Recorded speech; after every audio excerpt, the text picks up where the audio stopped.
Good evening, race fans, and welcome to tonight's coverage of the Area 51 Truck Super Speedway Series here on Green, White, Checkered TV. We have 75 laps at Daytona International Speedway, and we are ready to get ramped up for the third race of the season here in the middle of 2025, and having a good time enjoying the Friday night lights again at Daytona here in Florida. Should be a fun race. Obviously, as Larry McReynolds always says, the nighttime is the right time, and I think we got a pretty good show for us in store here tonight, Brandon.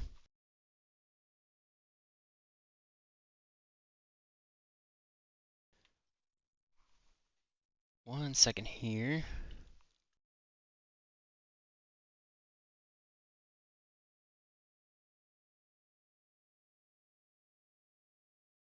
All right, again, we've got 75 laps, the scheduled distance for tonight.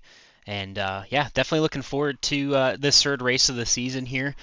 So for myself, we got Boomer Logan up in the booth here, and my buddy Brandon Briggs is with me, and we're looking forward to having a good night tonight, Brandon. Yeah, I didn't know what was going on there. I could kind of hear you on the broadcast, but not in our little audio. A little mess up there on me. But yeah, I'm excited. We've seen some pretty good racing here. It's going to get a little bit tighter here at Daytona. It's not as wide as a couple tracks we've been to, so these guys are really going to have to dig into their inner patience and really understand this is a 75 lap race, and it's going to take a little bit longer. It's going to seem in these little tight quarters. So who's going to be the most patient driver and execute when they need to?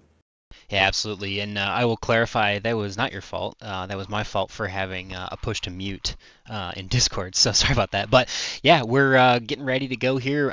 We've got about a minute and a half left in the lone qualifying session here. It looks like about 25 drivers have already taken a time, and at least a few more getting out on the speedway trying to either get their second lap in and improve their position or get out for their first lap even. So just a few more minutes before we set that grid, but yeah, we're definitely interesting to see. Obviously, we've got two different winners so far. Obviously, Cody Nagels wins the first race of the season, has really been in command of a lot of races here in the Super Speedway Series, both Friday nights and Sunday nights, and is definitely looking pretty strong early on in the season. But he was bested by David Overstreet last week, who got his first win here in the league in 36 starts in the Super Speedway stuff. So it was really cool to be there for David and hear him go through that. And we'll see if he is going to be able to repeat, or if maybe we'll have a first-time winner for the season, or even for the league again this week, Brandon.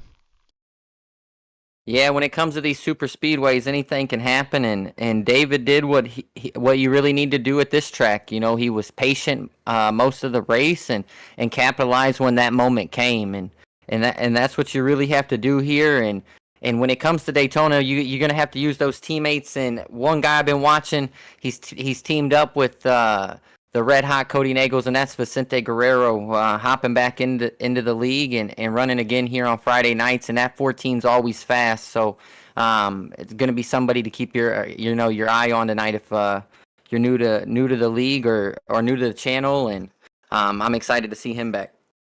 Yeah, definitely good to have Vicente back here in the series, and looking forward to what should be a really solid night for tonight. So we are getting ready. You see the trucks are taken to the grid here, and a couple spoilers, you can see the positions as they sit on track, but we'll go through the whole grid with you here and let you know where everyone's starting for tonight. Cody Nagels is going to remain on the hot seat. He's going to grab that pole for Nightmare Esports in that number 16 Chevrolet.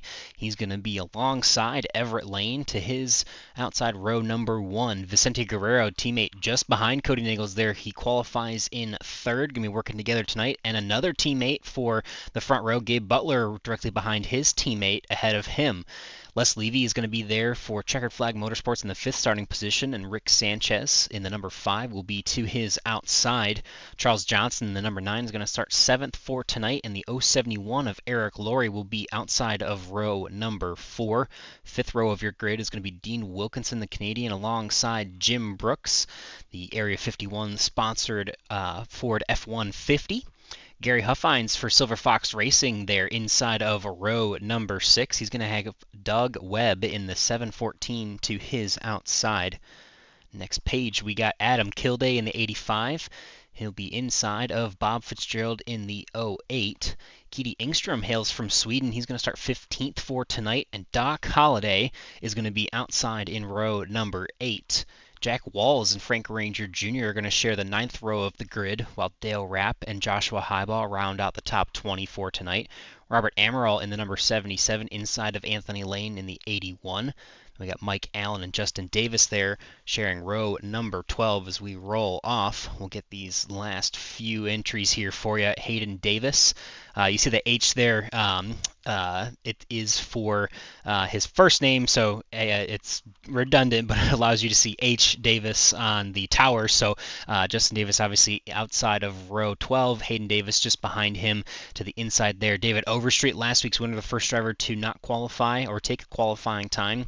And then we'll have Gael Brooks, who unfortunately wrecked out of his 6-hour Watkins Glen race tonight. So it's unfortunate that we have him here, but also fortunate. So glad to have him in the race, but bummer that means that his team did not have too much good luck in the iRacing special sessions for the Watkins Glen 6-hour race. So Bud Steele, he's going to start shotgun on the field, and that will be your starting grid of your 28 drivers for tonight. All right, Brandon, we're down the back straightaway. You know what that means. It's time for any last-minute thoughts or anything we want to get prepared for as these drivers get ready to take the green flag. Just as we brought up, just be patient. This inside lane is very good. We got a good inside lane here with Cody Nagels and the guy that's in the chat with him, Vicente Guerrero, Everett Lane, and Gabe Butler. 2 very good teammates on the outside of them. So I think this is going to be a very good start. Figure out which lane you want to be in and just hang on. Coming to the start, getting ready here. The pace car is going to pull off in just a moment here, and Cody Nagels is going to be the first one back up, or well, up to speed for the first time for tonight. And that pace car is going to dive onto pit road here, and we are going to release these truck drivers for 75 laps at Daytona International Speedway. Oh, a little hiccup there on the outside. Boom. Hopefully everybody gets it there to go and look like maybe the 071 of Eric Laurie there with a little bit of hiccup. Going to be hard for Gabe and Everett to really get going with not having a truck there on the outside, but you're going to see there now. Looks like Charles Johnson going to hop out and help that third lane out. Is pretty good start here as we come off turn 2. 2x2 down the back straightaway, 28 car field. First of 75 laps, third race in the season. First time here at Daytona for the season. Obviously, we had some fun at Atlanta and iRacing Superspeedway, but now we finally get into the bread and butter, as it were. We'll go to Daytona and Talladega a couple more times than Atlanta and iRacing Superspeedway with the new 14-race season we have here. And again, bonus points are back for this season, so the 16 is going to jump ahead and grab that first lap lead, that first bonus point of the night, and we'll be looking forward to trying to grab the extra bonus points for the most laps led, but not if that 88 of Gabe Butler has anything to do with it. The 16 is actually going to come to the top and cover him as Everett Lane is going to surge ahead with Vicente Guerrero behind him. Yeah, very good move there. And I seen Charles. I don't know, maybe if he was just trying to keep a little bit of air to the nose of that truck. But when they were 2x2 coming into turn 1, he kind of peeked out there a little bit. We can see a little bit of movement there. This is the first time these drivers have been in these trucks besides practice since the update to iRacing. So getting a little bit of feel out here in traffic. But interesting to see, was he going to jump out and maybe try to make that third line already, or was he just trying to keep some air in it? Just tell you, these trucks are a little bit as a handful as the straight lines, not as common here tonight. So drivers trying to figure out these trucks. Yeah, we definitely saw, or we've heard that they had an ability to be a little more stable than they were in the past, and we saw some incredible 3-wide action and some aggressive movements. And but I mean, the trucks look like a handful for sure, but some of our drivers have told us that it's stable enough that they can make those crazy moves. So I mean, if nothing else, I think it is a pretty solid setup and allows us to see some more aggressive racing, which is always fun for the broadcast for sure. Yeah, it definitely makes things interesting, and we can see it. And like you said, with the drivers controlling them a little bit better, we've seen, when it's came to the accidents, it hasn't really been anything, just anything wow, like a bad move or something like that. It was just these runs these trucks are handling so good that sometimes the runs just come a little bit quick. And I think as the season goes on, these drivers are going to get more used to what these trucks can do at certain tracks. As you brought up, we'll come back here again, and so as this beginning of this race, you're gonna break it down into some sections with pit stops. So I think a little bit is gonna be these drivers really learning what they can do and what they cannot do. Yeah, I think the interesting thing we haven't highlighted yet, but obviously fuel is going to be about 19 laps, 19, 20 laps or so. And what's interesting about that is the lap number for the random bonus for leading the lap is 38. So that's going to be right smack dab in what could be potential second set of green flag pit stops if things go that way. So yeah, I'm looking forward to see how that plays out. It's definitely going to be an incentive to try and hold on to at least one extra more lap of fuel or so, either in the first stint here, green flag, or the second. But yeah, a lot to get to before that, and don't want to, throw a wrench in that by commenting on it. Obviously, that curse there, but hopefully we get to that point and we get to see some green flag action right as that happens. But so lap 38, we'll be keeping an eye on that for you to pay attention to for those bonus points as Cody Nagels continues to kind of control this race from the outside lane. I don't know if Everett has had an opportunity to get a lap led or not, but the 24 truck there inside line is definitely holding his own, and it's kind of funny that now the two teammates were nose to tail and they've both flip-flopped. So Cody Nagels now has Gabe Butler behind him, where Everett Lane has Cody's teammate behind him, and as they say that, Cody gets a good push from the 88 of Gabe Butler, and he's going to get down to clear in front of the Team Bootnaka driver and take over the inside lane. Yeah, and we've seen the 16 do this all season long so far.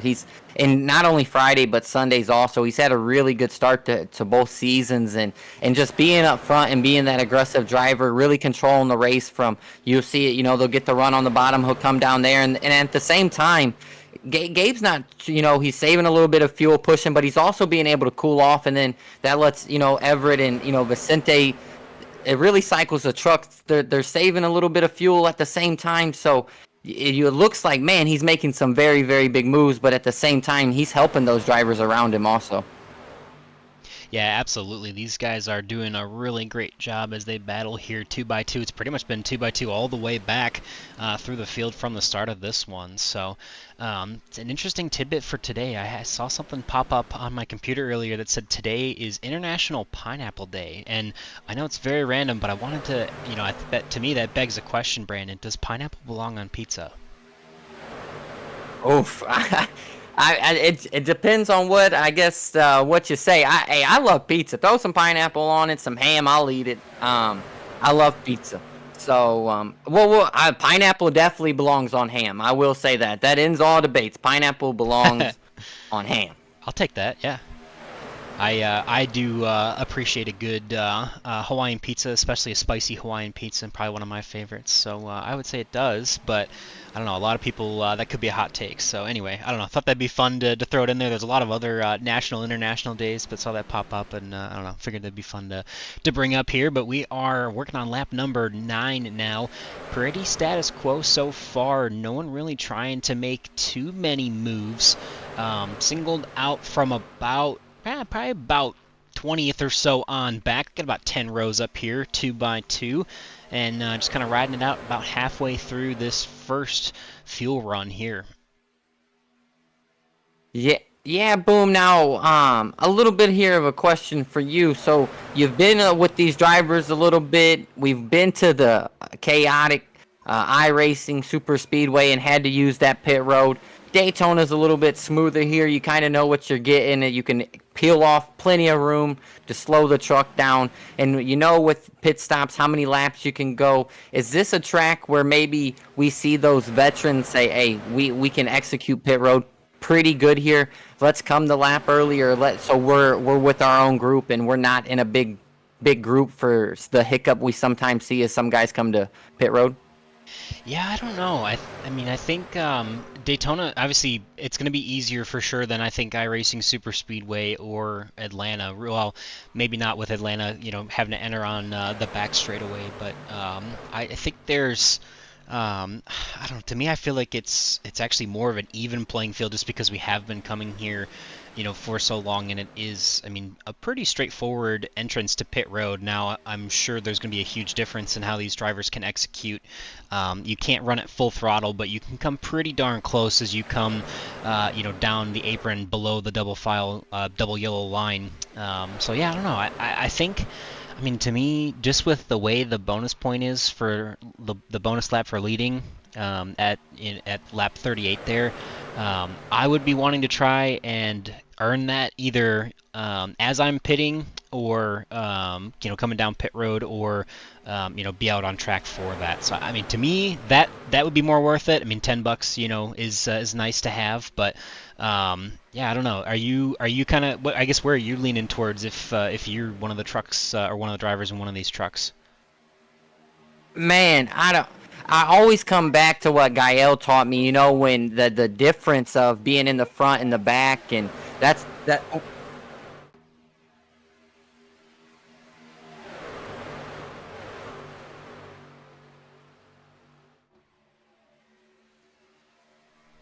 We'll see if we can catch back up with Brandon here in just a minute, but we do stay green flag lap number 12 out on the speedway. Everett Lane leading the inside lane at the moment there.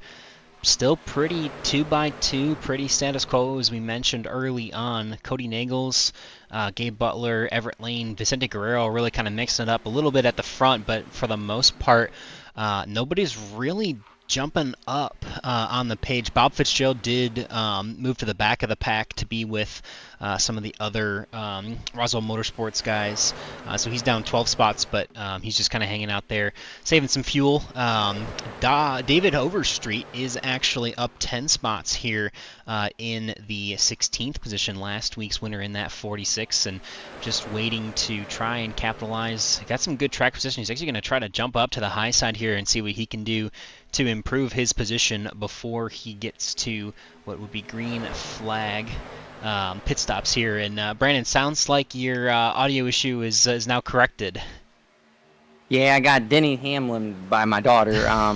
But as I was saying, Gael taught me that, this is one way to look at it, is if you're up there where Eric or, Everett or those guys are, compared to where Gael actually is right now, they're still in the pack. Yeah, they're still with them, but that 2.5 seconds, that cuts gets way bigger when you come to pit road, and you can lose the draft coming out. So I always wanted to be them guys that came first, come get my gas. So if any mistakes happened on the second one, I could always just I could capture from that. So I was always the fan of pitting early once the window open and deal with the rest later. Yeah, we'll see how it plays out. We're probably getting close to that moment here. Lap 14, I think we said at the top of the show about 19, 20 laps for pit stops. Wouldn't be surprised if someone could stretch that maybe 1 or 2 more laps, maybe 1 for sure if you're in the back of the pack and riding 70 to 80% throttle. But obviously for these leaders here, they're probably going to be closer to 19 or less. But yeah, it's like I said, it's been fairly quiet. Gabe Butler up 3 spots. Everett Lane started second. Cody Nagel started first. So your top 4 really has just kind of been cycling through, pretty much staying up there. The only one that's really moving too far forward is David Overstreet, now up to 12th here.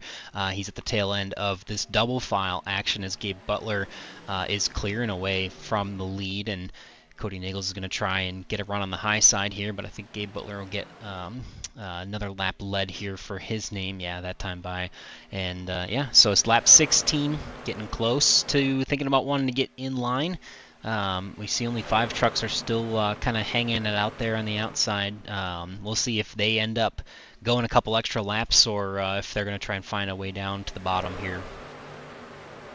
Yeah, and it's been really tough. We've seen some guys not be able to get in line just because Big move. Cody seen his opportunity and he took it. That tells you how quick pit stops are. Now Charles Johnson is hoping the same thing from Dean Wilkinson to get out there and to be able to get down into that inside lane. But definitely a big move there by the 16. Yeah, gets down to the bottom, gets clear, and he's going to take back over the inside lane. And now we have a few more front runners coming forward. The 9 of Charles Johnson emerging into the top 3 for the first time tonight, and Dean Wilkinson in the top 5, as they're going to look to see if they will stay at a lap or two more, or if, again, they're just trying to improve that position. Obviously, they've got Rick Sanchez in the 64 of Keedy Engstrom, and those are the only 4 drivers that are really in the high lane. A couple cars further on back, actually. Now that we see as they try to get past a couple cars and get back in line. So yeah, just the 4 in the outside lane, and everybody else getting ready to make that first pit stop of the night. And got to make sure that you've practiced it. I know that probably one of the hardest things about practice, I would say, Brandon, is just that when you're practicing, you're not typically running a full fuel run. You're not, getting the brakes hot, or well, I guess they'd be fairly cold, but you don't have obviously the tires are hot, the tires are worn a little bit. It is Daytona, there's not too much tire wear, but there's a big difference between pitting here at the end of a fuel run when the tires are a little bit worn out, and then pitting 5 laps after, or 5 laps into a run. So we'll be curious to watch that pit road execution and see if anybody has actually practiced it on those hot, slick, greasy tires. Yeah, and when you're practicing it, you're not, you're not having a guy in front of you or a guy behind you that you have no clue when they're coming to pit road either, unless they give a heads up. As we're going to see a couple guys right here pull off. Soon, I believe the window would have just opened here. Boom! But I like this move. Come down, knock it out, get it out the way, and if anything happens, hopefully it happens in the next one, and then you can just move yourself right back around and get yourself up front. Yeah, so Gary Huffines, Doc Holliday, Dale Rapp, Joshua Highbaugh, Robert Amaral, Anthony Lane, and Mike Allen are down on pit road. Cody Nagels is going to continue to lead this pack.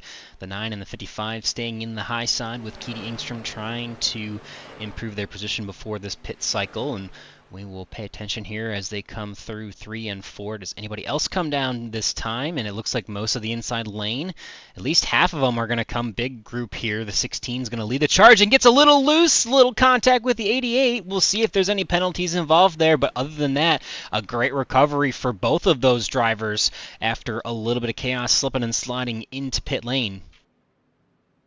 Yeah, it definitely looks like the 16 was driving a dirt car. Is that right there was the brakes? You just brought it up. It's so easy with these trucks sometimes. If you push too hard on the brake pedal, it doesn't take much to lock them up. And definitely good driving there by the 16, as he saved a lot of guys' nights, because that would have not brought out a caution with it being in pit road.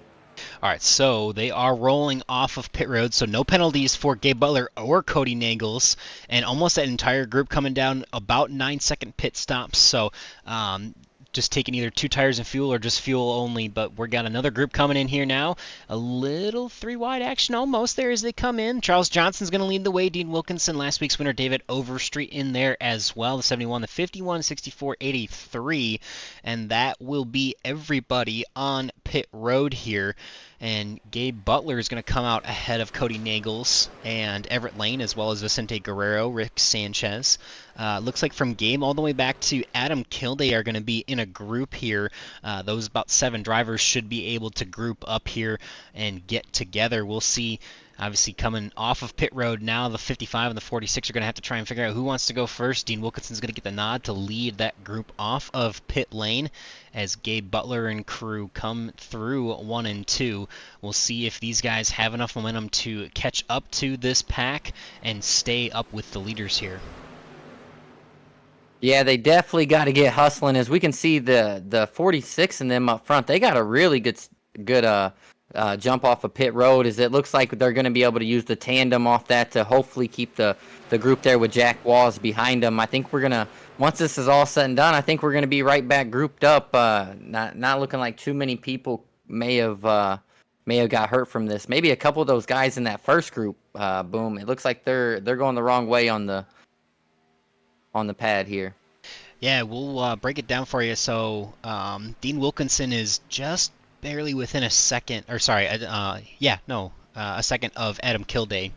And usually that's enough time to, yeah, that gap is now closing. So these guys are catching up. David Overstreet's with him. Jack Walls is about 8/10 of a second back there, and he should have no problems catching up.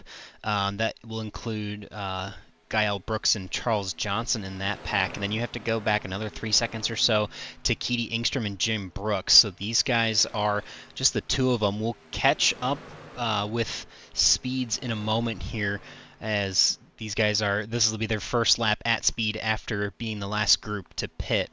So we'll see where these guys net out. But this group here in the back, led by Justin Davis, Doug Webb, and Hayden Davis here, they are trying to see what they can do to catch back up to our leaders. They're about 7.8 seconds off of Gabe Butler and Rick Sanchez here, who are now leading this pack of about 13 lead lap drivers.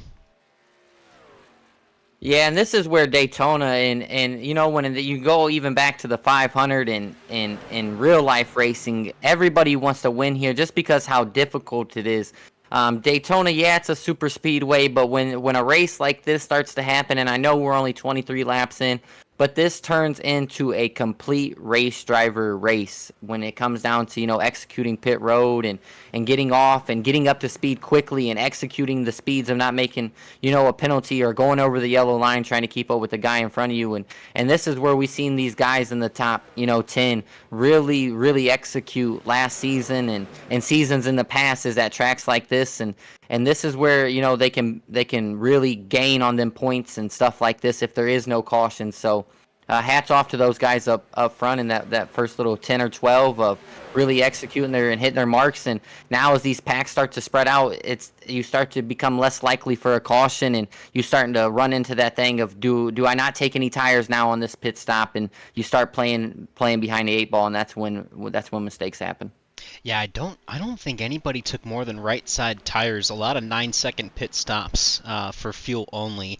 We did a couple longer pit stops, and that includes Bud Steele as well as Robert Amaral. So Robert Amaral is actually going 2 laps down here as he comes back down. He had a 40-second penalty, either for pit entry violation or speeding. Same for Bud Steele, who's about 14 seconds behind there. So he'll probably be caught by the field again, and we'll go 2 laps down at that point. So we've got a pretty decent-sized lead pack here. Rick Sanchez has actually promoted himself to the lead of this group in front of Gabe Butler, and Les Levy is going to get a lap led. Not sure if that's his first here, but probably one of the first for him, so bonus points no matter what, as he clicks off 1 lap lead at least there in the outside lane. He's got some good push from the 85 of Adam Kilday. Cody Nagels is up there, and Vicente Guerrero. And then obviously in the inside lane we still have Rick Sanchez, Gabe Butler, and the 24 of Everett Lane. And again, this is about a 13-car pack. Give it 2 extra lap cars.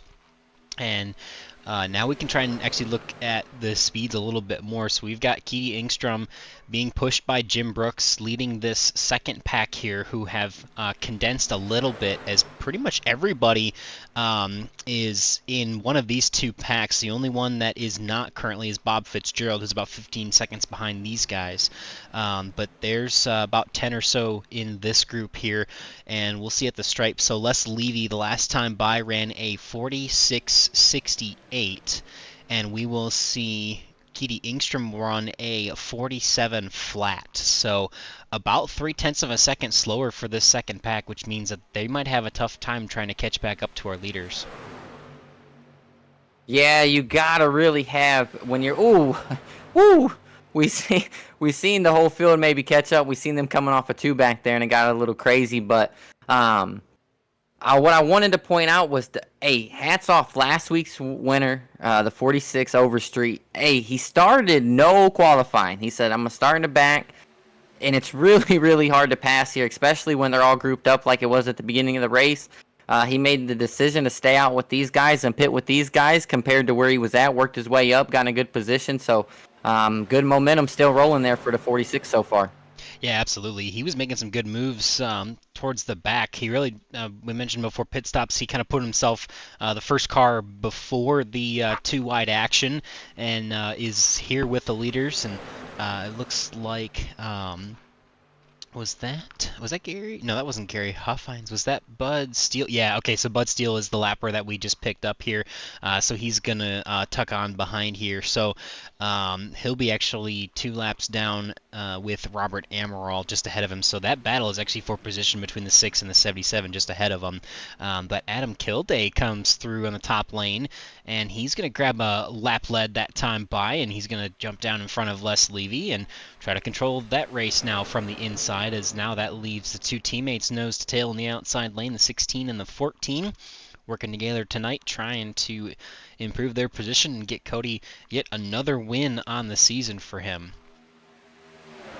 Yeah, the 16 was sitting there riding a couple spots, just holding a spot down there in line, and boom, the 85 made that move in the middle of the corner. And am I the only person that still goes and hold your breath for a second? Like, because the camera angle that we get, it's just like, whoo, that's a big move. But if you're in the driver's seat, it's like he probably had plenty of room, but just the angle, it makes me like, oof, man, that's a close move here as we see the 62 push wash up just a little bit here. But good move there by the 85, and another, as you brought up, another not a new name to the league, but a new face up front this season. Yeah, definitely. A lot of guys coming back. Obviously, had some issues with car counts and schedules for Thursday nights, so moving it over to Fridays, we've got a lot of the regulars back, and we're really happy for that and looking forward to yet another great season here at Area 51. So Friday nights have kind of reinvigorated some of the participation, and it's good to see obviously some new names, but some names coming back. Obviously Adam Kilday was off for a little bit. Vicente Guerrero has been here for a while, in and out. Rick Sanchez had to take a little bit of time off here a couple seasons ago, and he's back and running really strong. Gabe Butler took a little bit of time off as well. So it's definitely good to have all these names back, and honestly a couple more new ones. Obviously, we mentioned for the first time. David Overstreet got his win last week, and there's plenty of other drivers that are looking forward to either getting their first or a couple more trying to get their first for the season. So lap 31, though, Cody Nagels is actually going to find himself back to the front, and he's going to get that lap led with his teammate pushing him there, Vicente Guerrero just behind him. So the 85 and the 62 are lined up in the inside as Cody's going to cover them and head to the lead, and getting ready probably another 10 laps. Well, less than 10 laps, and we'll probably be back on pit road here, but we've got 6 laps until the end of lap 38, where we pay out $10 to the leader of that random lap for tonight. So I'm curious to see how that's going to unfold, as that'll be right on that pit number there, that fuel number there, Brandon. Yeah, it's definitely gonna get in. Ooh, we starting to see some big moves. Some guys knowing that lap's coming down, got to get in position to even be up there. And one thing to remember, got a couple fast repairs in that back pocket. We're about the halfway point, so remember, drivers, we're almost to the halfway point. Go ahead and use that one. Not saying you have to, but go ahead and make it a little bit interesting if you need to. And to come back, and Friday nights has definitely helped racing, but I tell you what, Frank Ranger brings not only a good-looking truck to the racetrack, but I'm telling you, at the end of the season, he brings one of the best-looking trophies I've seen on iRacing. It's a really badass trophy, and thanks to Frank for doing that. And Gabe Butler was lucky enough to get one of those, and I seen it, and I was like, boom, I'm telling you, it made me want to come out the booth. Get back in the truck or the car and try to win one for yourself. But yeah, that's obviously big thanks to the 17, Frank Ranger Jr. Him and his wife Mindy are Ranger Creative Concepts there. You saw the commercial at the top of the show. Appreciate them coming on board to support the league, and make sure you give them a shout out. They do some really great stuff, as we've actually got a yellow flag on the speedway in this second group, it looks like. Anthony Lane, maybe the 51 potentially involved. Joshua Highbaugh as well.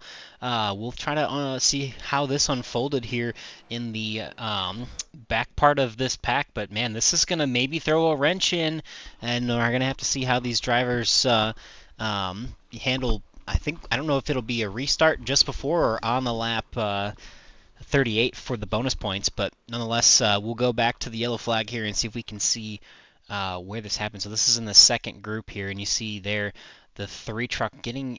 Oh, okay, man, that's kind of a goofy moment there. The 81 and the 3 making contact. We're just going to rewind that real quick for you and see if we can kind of understand a little bit more about how that unfolded as they come through the tri-oval here. And we'll get a view here, better view through the tri-oval. And yeah, I'm not sure. Doc Holliday there in the outside lane has a little bit of contact with, I think, the car behind him. That pushes him down into the 81. So the 101 of Joshua Highbaugh into the back of the 3, just giving a push, and that 3 truck just for whatever reason was unsettled, and that's going to put the 81 on his lid. And I think that's where you saw some of the contact for Jim Brooks. The 3 is going to get involved again here as the 101 continues to slide upside down in front of the 10. And that is going to be your first caution of the night. Yeah, and I think that just comes back to that was, I believe, that second or third group back there, just being behind the 8-ball in the pits, and we're going to see somebody stay out as we see Cody Nagels lead them down pit road, but I believe somebody stayed out. It's looking like the 14 of Vicente Guerrero. Hey, I think he wants to lead that lap. I think he's going to try to. So end of lap 36 here will be the opportunity to come down. So I think, we're going to go back to green on lap 38. So whoever gets the lead off of pit road here is going to be the one that gets that. So interesting for Vicente. He last pit on lap 19. And I think Frank Ranger Jr. is also going to stay out to try and get this bonus point. They're going for the bonus points here and not for the the pit strategy. But so interesting to see if they do come down pit road or if they are going to stay out here and try to win that bonus money. But we're going to take a quick break here. First commercial break, first caution flag, which gives us our first chance for that commercial break. So we are going to hear from Ranger Creative Concepts, and we'll be right back.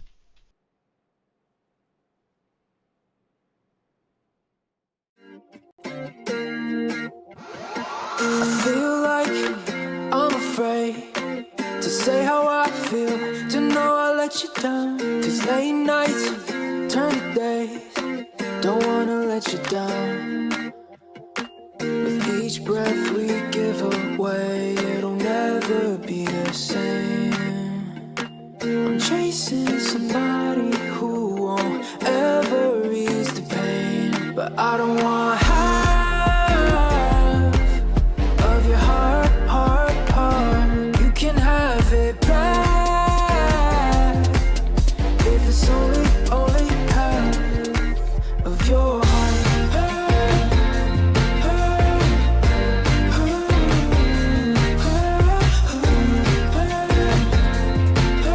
If it's only half of your heart.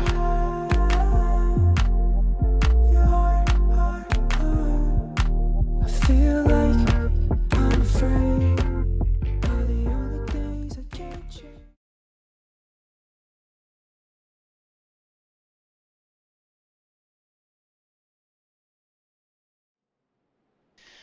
And again, a big shout out and thanks to Frank and Mindy Ranger of Ranger Creative Concepts and all the work they've done here. So Frank's going to stay out, as well as Vicente Guerrero. So Vicente Guerrero is going to be credited as the leader, as he will be the control car for this restart. Actually, no, I take it back. So so it's not the beginning, it's the end of lap 38. I have to remind myself here live on air. So it'll be a one-lap shootout for the bonus point here, and I'm assuming that's exactly why Vicente and Frank stayed out, because they're going to be really close to having to pit in the next couple laps here. So they're banking on winning this $10, or and maybe having a caution come out for the chaos of that. Yeah, and the 16 of Cody Nagels, he's thinking, please don't run out of gas. He's in the same chat. I know Vicente would probably let him know, hey, I'm running out. But even if you're on the high side there in the 85 shoes, you don't want the 17 to run out either. These guys have to be, I'd assume, pretty close. I know a couple of these are under caution, but they're definitely stretching it. Yeah, they last pit at lap 19. Obviously, can go a few extra laps here with the caution, but I mean, they're probably going to have to come down by lap 40, 41. So it's a bold strategy, but they're going for the money, and we'll see if they can do it here. The pace car is about to pull off, and we are going to get back up to speed once again. Speeds in excess of 180 miles an hour here with these Truck Series vehicles. And green flag through the Geico restart zone we go. Control car Vicente Guerrero has a good push from teammate Cody Nagels as we come to the dry oval, and Frank Ranger Jr. is going to shift to the outside, and he is going to get freight train as they're going to wreck behind us. Caution is back out. Vicente Guerrero is going to win the money. Vicente, got a magic ball over there or something. What? Who? I think Vicente and Frank are the only ones in their mind that think something like this would happen. It is so crazy. The 14 is gonna get paid and catch a break all at the same time. It's a good Friday, I tell you what. That is too funny, and very fortunate for the 14 of Vicente Guerrero. Now, I don't think anybody else is going to pit, so he's going to lose all his track position. But we'll watch him come around, and he will get those that 10 extra dollars for leading the tail end of lap number 38 for tonight. But we saw, I think, Doc Holliday involved in this one. So we'll go focus on his truck. It's already happening here. So we'll just do a quick little rewind here and get to the tri-oval. Oh, there's a big checkup. Okay, so yeah, you can kind of see through the oval here, or the tri-oval, a little bit of a checkup on the inside lane. The 14 and the 16 got going really well. Les Levy's good there, and it just looks like there's a little bit of an accordion effect further on back. And I'm not sure if someone spun the tires, but you can kind of see them getting bunched up. The 17 jumps high. Oh, there it is. It actually started from the middle lane, the outside lane checking up, and the 83 gets sent down to the bottom, and then that sends Gael to the apron, and then the 51 and the 3 make contact as the 51's bumper was just inside of the 3, and those trucks involved in both issues now, bringing out both cautions, and the 52 gets involved in there, and then further on back looks like the 19 is actually going to get involved with the 77 a little bit, spins around, and I think that's pretty much everybody here. And a complete surprise, we'll jump live. Everybody's actually coming down pit road. I would not have expected that. Being led by Vicente Guerrero, Cody Nagels, Les Levy, Charles Johnson, Everett Lane, Gabe Butler, Dean Wilkinson.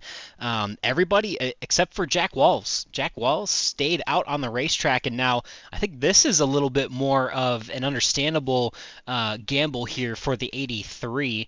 Obviously, the gamble for the 14 worked really well, but at this point, I think Jack Walls is pretty safe. He's going to have only about 4 laps less fuel than everybody else, so realistically won't be too terrible for him depending on how everything else falls. But yeah, definitely, I still can't believe that worked out so well for the 14. Yeah, and tough break back there for them guys, and for Jim Brooks, nothing he could do there. You know, at that same moment, you're wanting to hit your marks perfectly and shift at the right time so you can get up to speed and get going.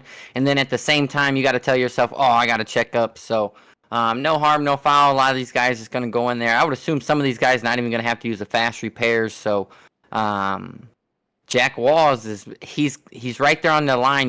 We seen the guys come in and top off on fuel, and where they came in, I think it was 36. It was boom when them guys came down. So that puts them right there on the bubble if there is a green white checkered. So now the 83 is definitely the car to watch. So a couple of these guys might be able to stay out a couple laps, and his teammate behind him, I think, was hoping he would come to pit road too. So maybe Bud could get a lap back there. So. A lot of stuff happening from this pit stop. Yeah, and one thing I'm just noticing here, Doug Webb Cody Nagels, Vicente Guerrero, and Doc Holliday all spinning over a minute and 10 seconds. Doc Holliday's a minute 30 and actually now comes out of his pit box now. But yeah, those 4 drivers come down pit road and spend quite a bit of time repairing damage or something. I'm not sure what that was for Vicente and Cody, as someone else is going to peel off there. One of our, I think that was Bud Steele. Yeah, Bud Steele peels off. Gael Brooks comes back down. Gary Huffines, Joshua Highbaugh, Rick Sanchez, Del Rapp come back in again. And yeah, that'll leave the 62 to the outside of the 83 on this restart here. Jack Wells, the control truck. Everett Lane, Adam Kilday in the second row, and then Charles Johnson and Gabe Butler in the third row as we get ready to restart here just past the halfway point. Yeah, Boom, I don't think those guys, I think they decided not to use the fast repair. We still got a nobody, I believe, is out of the... I feel like I'm afraid to say.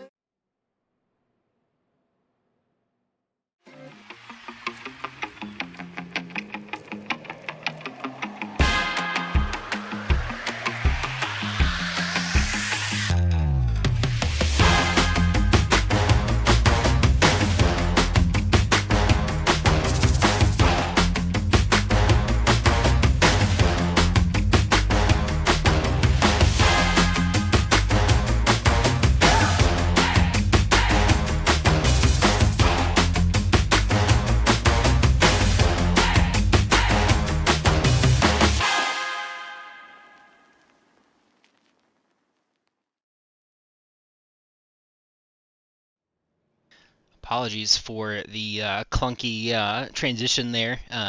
Brandon was trying to help us throw it to caution, and I just did it anyway, and just interrupted him and got ahead of him. So you know, obviously, you know, we are paid professionals here at Green White Checker TV, but we don't always act like it, unfortunately. So apologies for that, but I always like to have fun here, and I think we try to do a good job of that. But we're going to go back green, and we'll see Jack Walls again being that control truck, that Chevrolet. Inside of row number 1, gets a big jump over the 24. He's going to get way out there, and we're going to see if anybody else can get connected. Hopefully the 83 doesn't get swallowed up by the time the pack gets back to him, because the 62 and the 85 are pretty well linked, and the 24 and the 9 are just going to come in and probably had to check up quite a bit there coming into the corner. That's going to be a big run to the outside for the 62 and the 85 down the back straightaway. We'll see how that plays out. Yeah, definitely a big jump there by the 83, and it made me think that, you know, with him not pitting, does he maybe want these guys to pass him so he can get maybe third or fourth car inside, and he doesn't have to use as much fuel as they're starting to battle back on the inside lane there. It looks like Everett's going to push him on by. He's going to get about a full truck link coming out of 4. Coming out of 4, Jack Walls should be able to lead this lap with the help of Everett Lane. 62 of Les Levy to the high side. A little bit of shuffling around there through the tri-oval, but back to double file for about 6 rows deep. Boom, if you're Cody Nagels, this is the furthest I believe he's been in the back all season. How do you keep your patience to work through this? There's not a lot of room here. He's sitting back there, I believe, 23rd. How, as good as he's ran, and he hasn't had to run through here or come back through the field. So how does somebody like that, if you're him, how do you basically be a surgeon and make these moves smooth and clean and not collect any damage? Yeah, I am curious here to see the same. He's definitely, I'm not entirely sure what's the issue for the 16 and 14, is it looks like they're actually slow on the speedway here. So I'm not entirely sure why, but obviously they spent a lot of time on pit road, and man, potentially some connection issues for the 16 at the moment, as they are slowing down the back straightaway. You see the 16 has actually disappeared, so that's definitely not the night that Cody was hoping to have, and he's still being scored, but his truck is has not shown on track, which means that he has likely disconnected due to internet connection. So unfortunate for him. And now the 14 of Vicente Guerrero is going to be stuck without any dancing partners or drafting help, and he is going to be off of the pace and probably, well, depending on how things fall, could eventually go a lap down to this lead pack. Yeah, and that explains, that answered all our questions. You know, it was real uncommon. You know, maybe that's why the 16, we seen that he did take a little bit longer on pit road and was just maybe sitting in there hoping that it would fix itself. And, you know, with the commercial being clunky and everything this week, I'm just going to blame it on the heat. The heat has been wild this week. We're down in Florida where the heat is always hot now, you know, so we're just going to blame it on the heat and keep on rolling, and hopefully the 16 can get back in, and hope for maybe a couple cautions to maybe get himself back in this. Yeah, I don't see him on track anymore, so unfortunately I think that means he has disconnected. And that's going to be definitely unfortunate for sure. The 62 of Les Levy continues to lead the race. He is being pushed by Jack Walls and Everett Lane, the 85, the 88, and the 64 in the outside lane, lap number 46 down the back straightaway. Yeah, definitely up here getting some points, and it may not seem like a lot now in race 3, but as these races go on and it starts to get down to the nitty gritty, and you need every last point you can, you're gonna think, man, I'm glad I led those laps and stayed out when I did, or risked it when I did. So good moves up here by the 85, controlling and keeping us green. So far, so good. Gabe Butler's going to get back to the point here. Got the push from Keedy Engstrom at the moment here, and then you see Mike Allen in the 13, third car in the outside lane. Exciting for Mike Allen. Found out there's some news that he actually is a grandfather as of this week. So congratulations to the 13 of Mike Allen here, running a pretty good showing for the outside lane. So far, third. They're sitting about sixth, fifth, sixth, battling back and forth with Jack Walls. So exciting for them to have the new addition to the family. And yeah, it's got to be. I mean, I can imagine being a parent's pretty crazy, but being a grandparent's got to be extra special. So definitely some exciting things. Says no, the 13's going to go around, and the 62 is going to go up and over. Third caution of the night. Yeah, this is definitely going to collect a couple and definitely going to use some fast repairs. Looks like the 3 is involved again. He's at the 101. The great-looking paint scheme of the 9 of Charles Johnson involved. Man.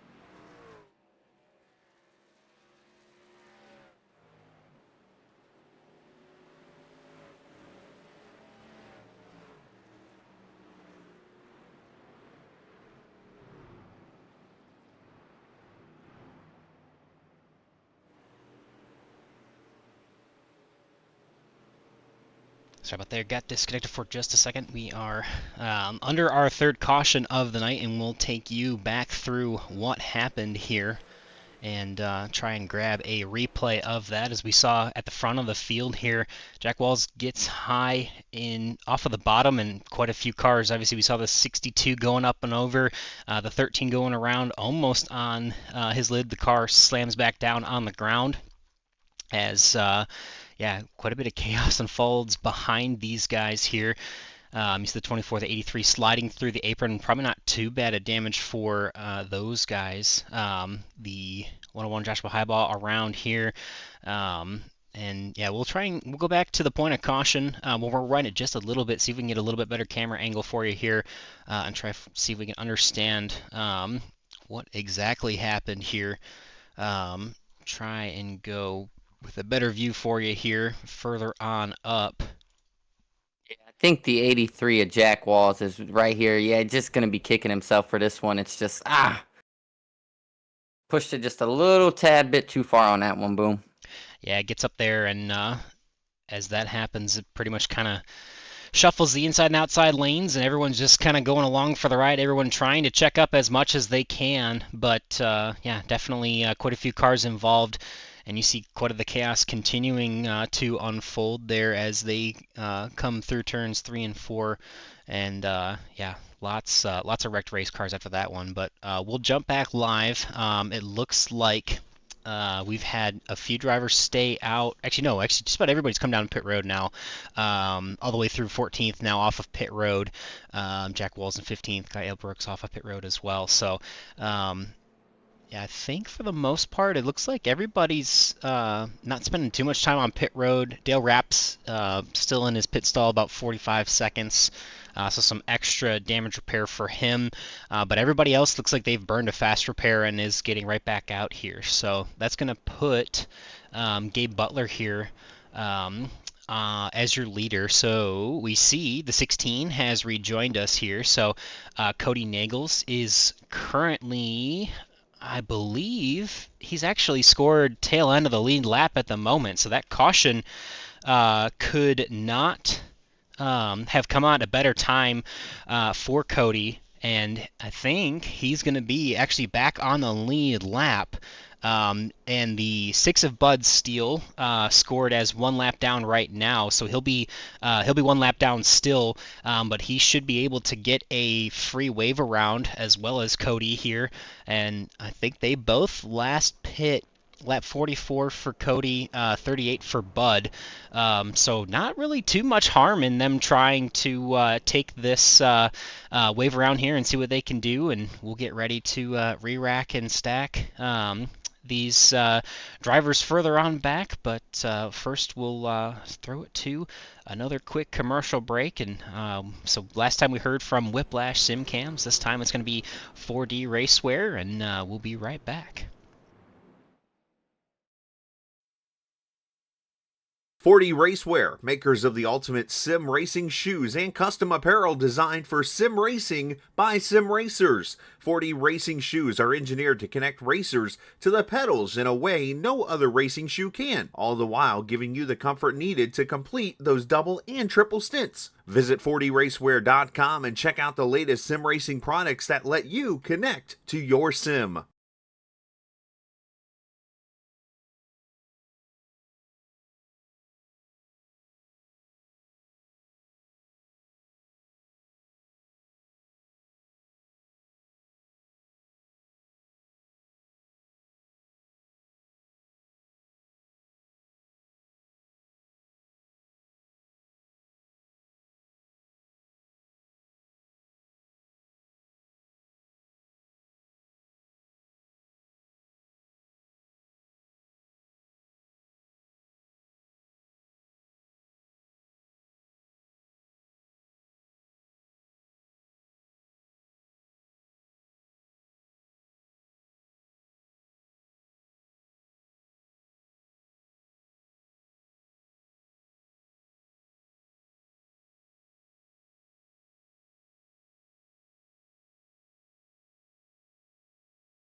Re-racked and stacked 2 by 2. The laps are counting down. They're not counting up. We are on lap 50, completing that here of the 75 laps. Again, your scheduled distance. And Justin Davis coming in here to chime in already out of the race car. Unfortunate for Justin Davis. That was definitely not a fun record. Actually, he's back there in 15th, so appreciate him jumping in into the chat while he's working on driving that race truck. But we are back under green flag. Gabe Butler is going to be the control car here. Everett Lane, his teammate, just behind him, and the 85 of Adam Kilday working with Keedy Engstrom here in the outside lane. And we are, again, back up to speed. Yeah, Cody Nagels, as you brought up, is being showed on the lead lap. Like you said, perfect time for a caution. You know, sometimes when you have a bad break, the good Lord blesses you. So, but we talked about it before. You got to be able to climb through this field, and you got one of the best to ever do it up here leading this pack. And we know we're going to have one more pit stop. So the 88 and these guys earlier as the season started, I can't remember if it was on Friday or Sunday. They came, they tried to they pitted when pitted a little early, and it kind of backfired on them. So it's going to be interesting as we here in just 3 or 4 laps, the pit window will open for these guys for the very last time, and very interesting to see if these guys come immediately or if they take it all the way. Yeah, definitely some are going to have to come down a little earlier. Cody Nagels and Bud Steele are at the back of the pack here.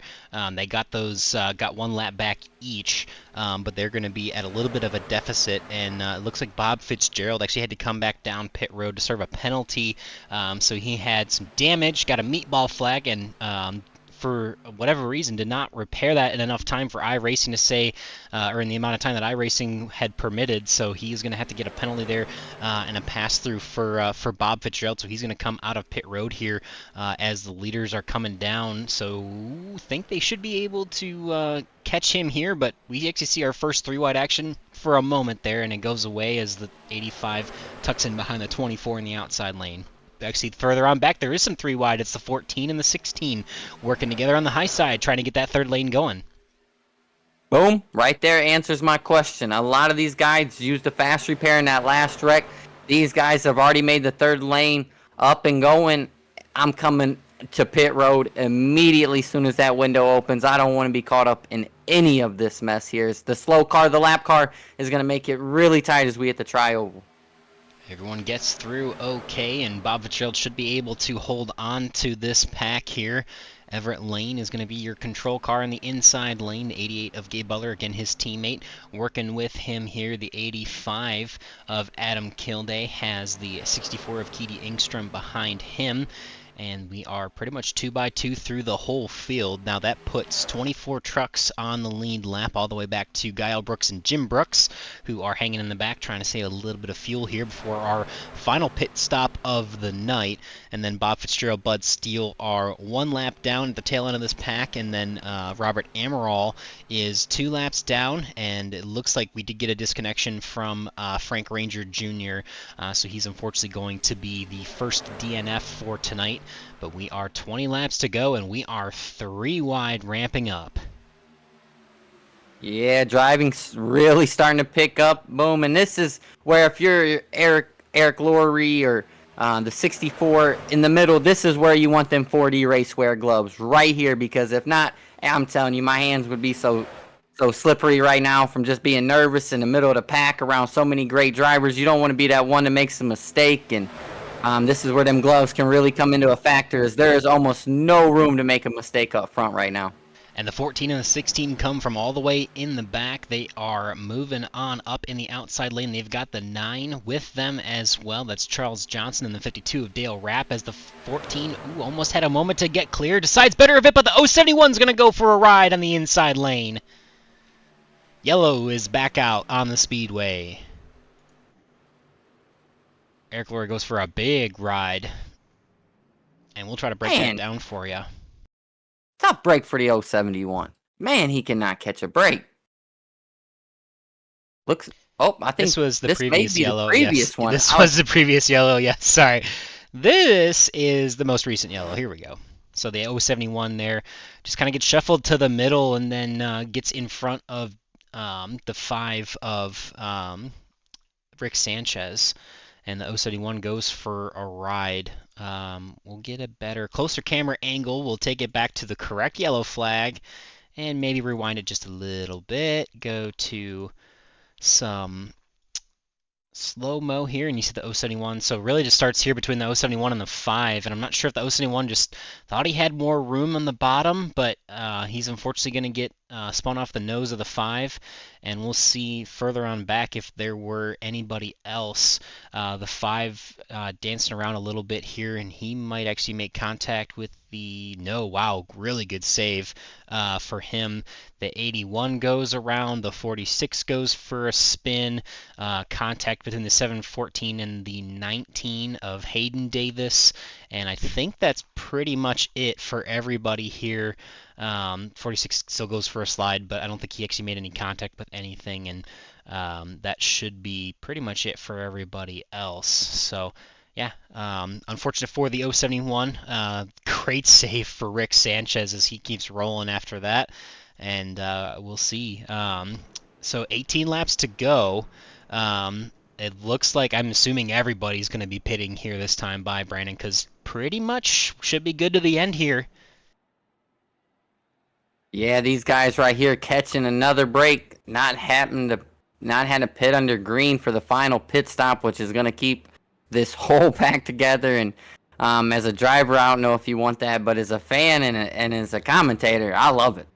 So a couple of these guys, they know right here this is the last one, and business is about to pick up. And if it told you anything, the 16 owes the 24 overshoots his pit box there a little bit, but the 16 and the 14, hats off to those guys. The man, from dead last in the pack to all the way up the field in just a handful of laps. If it just tells you can win this race from anywhere if you got a good partner to work with. Yeah, and the 14's actually going to come off of pit road in the control position. Adam Kilday, Cody Nagels in third. Keedy Engstrom, Everett Lane, your top 5. Charles Johnson, Gabe Butler, Dean Wilkinson, Dale Rapp, Gary Huffines, your top 10 at the moment here. And we are ramping up for what should be a solid run to the finish. So at this point, everybody has enough fuel to get to the end. Probably even enough for maybe a green-white checkered attempt or two, but this is pretty much it. This is absolutely go time. The truck is full of fuel, and you are ready to go, and we're going to see some good action in the end here, I think, Brandon. Yeah, and does anybody have anything for the 16? And we'll figure it all out when we get back from commercial.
"16 laps to go, and again, it'll be enough fuel for everybody to get to the end. So the gloves are off. Well, if you had them on, they were 4D racewear, hopefully, as well as their sim shoes. And obviously, the last commercial break was Whiplash sim cams. You see all these beautiful views of these beautiful trucks under the lights here, thanks to them as well. Did forget to mention, at least for 4D racewear, there's always that 15% off discount code. Area 5115, that's AREA 5115. That'll be good for, again, 15% off on all your sim racing apparel needs from 4dracewear.com. Jim Herrick and the boys who typically run our Tuesday IndyCar series. Jim Herrick, the owner there at 4dracewear.com, appreciate everything that they do and their continued support of Area 51 in the league here and all the series that they run. So, yeah, lots of great partners. Obviously, got a chance to hear from Whiplash a couple times now and Ranger Creative Concepts. Unfortunately, Frank Ranger Jr. first retiree for the night, but him and his wife Mindy do some really great stuff for the league and some really cool graphic design stuff for sale available as well. So with that, we're done plugging. We're getting ready to go back to green. Pace car is on pit road. 14 will be the control car with the teammate behind him. Green flag once again flies here at Daytona International Speedway. Yeah, a little bit better restart there by the outside. The outside lane has struggled on those restarts, but I believe that is the 85 and the 64 up there. Yeah, a lot better restart, even with the two teammates together, the four teammates together on the bottom. And And now for the 88 and the 24, how do you beat these guys? You know, the YouTube chat is pulling for the boys, Cody and Vince, and then Tom is pulling for Dean and Charles. So boom, how do you? If you're the 88, you gotta be smart with these moves. You guys are really tucked in there on that inside line. You can't really do anything just yet, but we've seen some guys capitalize coming out of the last corner. So if you're the 88 and the 24, how do you plan to beat these guys? I think we'll probably see them try to jump to the high side at some point, and obviously, typically that's kind of the rotation of, you get in the inside lane, you fall a little bit back as the outside lane moves forward, one or two cars at a time pick ahead of the leaders, they get down and clear the leader and then come down, and then you find a hole in the outside lane and you join that train and you try to get forward. So, I wouldn't be too concerned really for anybody in the top 20, what do we got, 25 drivers here in the lead lap, so I really wouldn't have too many concerns with 14 laps to go. Now, I would really rather be at least where Rick Sanchez is or further forward, top 10.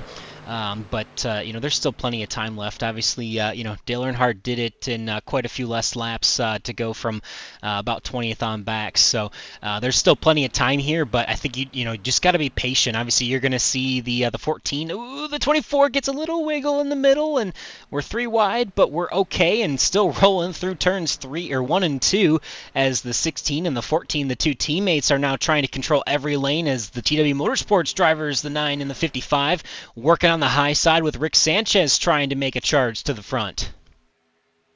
Boom, this brings up what we talked about at the beginning of the race, is patience.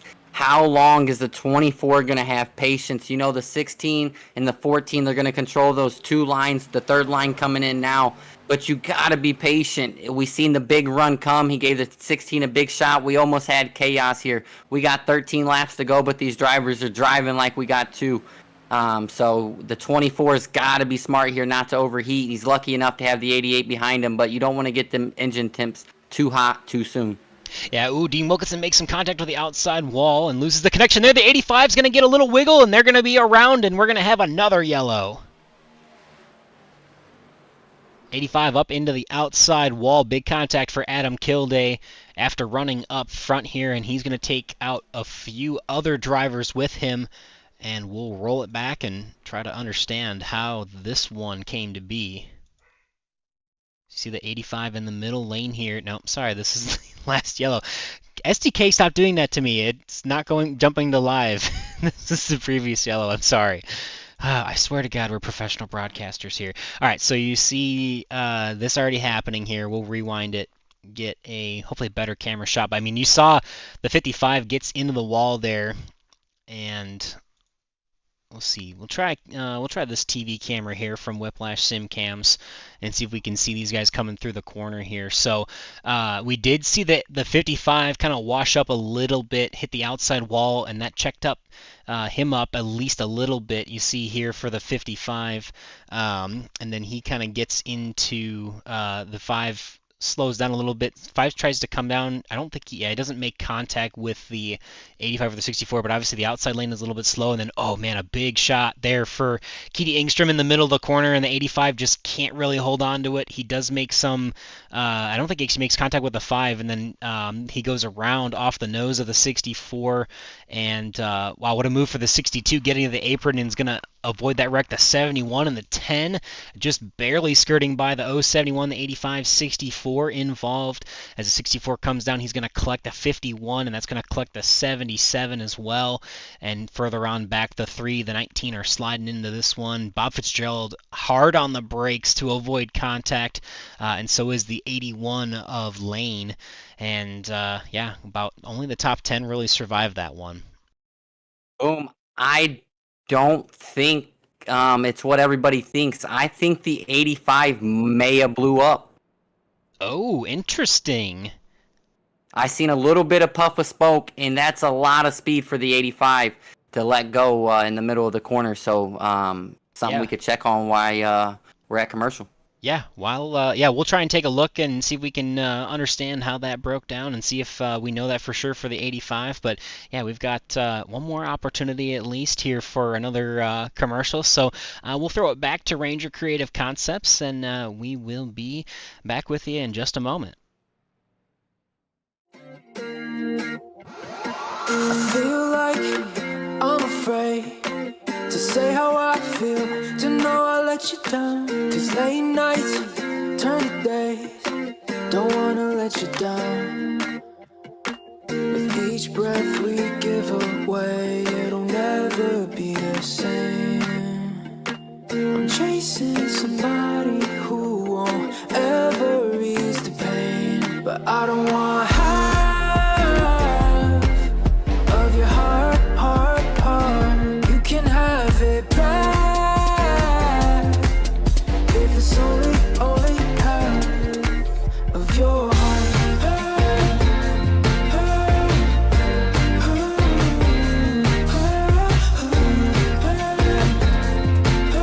If it's only half of your heart. Your heart, heart, heart.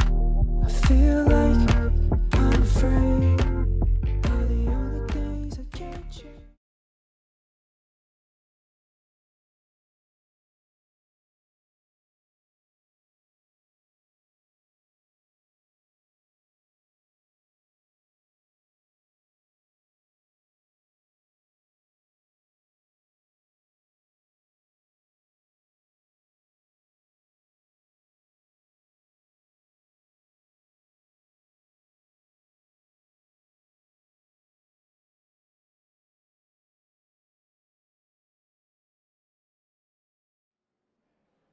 All right, we've got another pace lap here. We'll see if we can actually go back to this and try to understand. We'll zoom in on the 85 and go back to the moment of caution. Adam Kildee still taking the tow back to pit road, and next you see here he's back on pit road, so he is about to drive away. He's getting, I think, four fresh tires and fuel. We're gonna go back to the point of yellow, and we'll focus on the 85. Back it up, have to rewind again. Yeah, curious to see if we can see if this motor blows up or not. I think this camera, well, this is the roof camera. I don't know if we'd see much from this, but yeah, you just kind of see he goes slower. So we'll just go straight to the cockpit and see if we can rewind this and try to understand exactly. But you see here, run about 7,200 RPM. And we'll see, you can't really see, obviously can't really see throttle, but you see, I mean, immediately it's starting to slow down quite a bit. I don't know if, seems like that's a little bit more than just a lift, but could have been lifting at that point. But I'm curious, yeah, with how much damage that was to that truck, he had to take a fast repair anyway, so we don't know for sure if he did blow that motor up, but definitely was, I mean, obviously a little bit of a push from the middle of the corner from Keedy Engstrom probably didn't help, even if the 85 was or was not blowing up. But we've got 9 laps to go. It'll be 8 by the time we get this restart here. And it's going to be Charles Johnson and Cody Nagels side by side. Dean Wilkinson actually in the outside row, so Vicente Guerrero will be inside behind the 9. And we are back under green once again. Yeah, good smart move there by the 9, not getting too far out ahead of the 14 and being able to let the 16 slide back in. Very smart veteran move there by the 9 as these guys bunch right back up again. Ooh, some good pushes here. These pushes aren't as bad as they're getting up to speed here. They're about a little bit, maybe 60% here, and then if that push happens a lap from now, I think we see the same thing. But as we see the third lane already kicking into effect down the backstretch. Yeah, for just a second there as they tuck back in line. People are going to try to be making that move at some point. If you get to that third lane first, then you can move forward. If you don't, you're kind of stuck where you're at. And a few really like where they are at. The 9, the 14 probably, the 16 and the 55. Everybody else wants to get towards the front as Gabe Butler's going to make a big move to the high side and try to get outside. See if he's going to make that third lane happen or not, but Cody Nagels still stays put with the 55 of Dean Wilkinson, 5 behind him, Rick Sanchez, Charles Johnson, Vicente Guerrero, Everett Lane, inside lane, and we are 2 by 2, 7 laps to go. Plenty of fuel in these trucks to get to the end of this race, so no more pit stops, no more refueling, just green flag, go, go, go, and yeah, they'll have about 6 laps when they come back to the straight to decide who's going to win this race. Yeah, you got to be patient. Patient. Don't get them temps up too high. Don't start pushing too early. This track, yeah, there's 6 laps to go now, but that's a long ways away. It can seem like. So keep your truck in the right spot. And the move of the race so far for me is comes back once again to last week's winner. I went back and watched under that caution, the 46. He's seen the wreck happening. He checked up. Everybody went around him. The couple guys that was around him was involved. He was able to miss it, and he's got himself right back up. It looks like 14th or 15th. So good move there by the 46 trying to repeat. Yeah, these guys are going crazy. If you see towards the back of the pack now, and that intensity is starting to ramp up. Everybody trying to move further forward here. 6 laps to go. The 9 of Charles Johnson has controlled the inside lane since the restart. The 14 of Vicente Guerrero. In the outside lane, it's Cody Nagels and Dean Wilkinson. And the 9 and the 55 want to flip that, and so does the 16 and the 14 as they want to work together, but they can't yet as Joshua Highbaugh is trying to make the third lane work here all by himself. Gary Huffines is going to come up here and try to make it happen. Does Gabe Butler here kind of peeking out to the top? Does he go to the top lane? It looks like he's going to potentially, yeah, no, maybe they're trying to make their mind. The 5 and the 88 finally go to the high side together, and they're going to start moving forward here. Yeah, I like that move there by the 88. I would rather try to be as in front of the storm as you can be compared to being stuck in that middle and you have nowhere to go absolutely when stuff starts going crazy as we starting to see some side bumps. It's going to get tight there as the 88 is pushing the 5 strong. Yeah, I mean, that was a great move for Rick Sanchez and for Gabe Butler there. Really strong move. Gabe pushing the 5 all the way to the lead here. Rick Sanchez, no stranger to winning here at Area 51. It's been a minute since we've seen him in victory lane, but could he come back after a little bit of a dry spell? And they're going to wreck further on back. 62 up and over once again for tonight. Les Levy goes around, up, and over, still on his lead, barrel rolling down the back straightaway. I hope he's not in VR, because that would be not fun to watch. Holy smokes, that gave me the old Ryan Priest flips down the backstretch there, boom. Yeah, that was a wild ride. Obviously virtual, thankfully. No harm to our drivers here. But yeah, that was a big move for the 62. And at this point in the replay, you're already seeing him go around. So we'll do a little quick rewind there. And we'll go for the slow-mo coming off of turn number 2 down the back straightaway. So looking at the 62 here, he's in the bottom lane at the moment. And we'll see if we can grab the tower view here. Coming down the back straightaway, he's got David Overstreet ahead of him. Anthony Lane to the outside of him. And, man, it just looks like the 81 and the 62 had a little bit of a disagreement of who was in what lane. The 13 is going to be involved, the 714 as well. You see the 3 gets in there at the end, the 08. Bob Fitzgerald just barely trying to get through, and he gets tagged in the left rear, and you see the wild ride for the 62. He hits the top of the 77, and yeah, definitely a wild ride. Obviously in the virtual world, thankfully, but if you're in VR when those things flip, those virtual reality headsets instead of running on monitors, that can be pretty disorienting when you go for a ride like that. Yeah, the best way to put it is being in a roller coaster. It can make your stomach. I got an Oculus, and it can really twist your stomach and make you feel sick really quickly. So hopefully the 62 is all right in that way. And how about the Brooks boys? The 71 barely misses it, and then the 51 able to check up in time to avoid it. So hats off to the Brooks guys able to miss that. And speaking of the 46, happened right behind him. Thankfully, he didn't get the commentator's curse in that one. Yes, indeed. But yeah, we're gonna re-rack it and stack it again. The 5 is going to be your leader. Cody Nagels will be to his outside, and then the teammates, Charles Johnson and Dean Wilkinson, will be side by side, and then we'll have the 88 and the 14, and then the 24 and the 10, as well as the 101 and the 52. So quite a few teammates up at the front of this, but none of them connected for the restart here, And yeah, just have to wait and see who's going to be able to be pushed by who, but it will be a green-white checkered here, and we'll get that first attempt in here. So we'll break it down for some of the teammates. Obviously, TW Motorsports, Charles Johnson and Dean Wilkinson are up here. Cody Nagels and Vicente Guerrero are working together as well.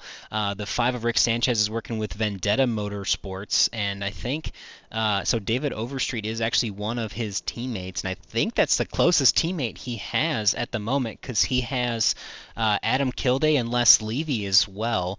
Adam finds himself in pit road right now. He just got probably a fast repair, I think, after that last incident before fresh tires for the 85, so he's further on back. So that should put the no help, unfortunately, for the 5 of Rick Sanchez, but there's a couple Bootnaka drivers up here who might have an opportunity to get together, and then some of the Silver Fox guys, Joshua Highbaugh, Dale Rapp, I believe. Yeah, they'll start side by side.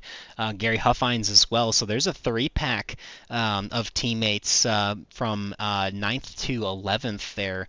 But yeah, no teammates are gonna be lined up nose to tail.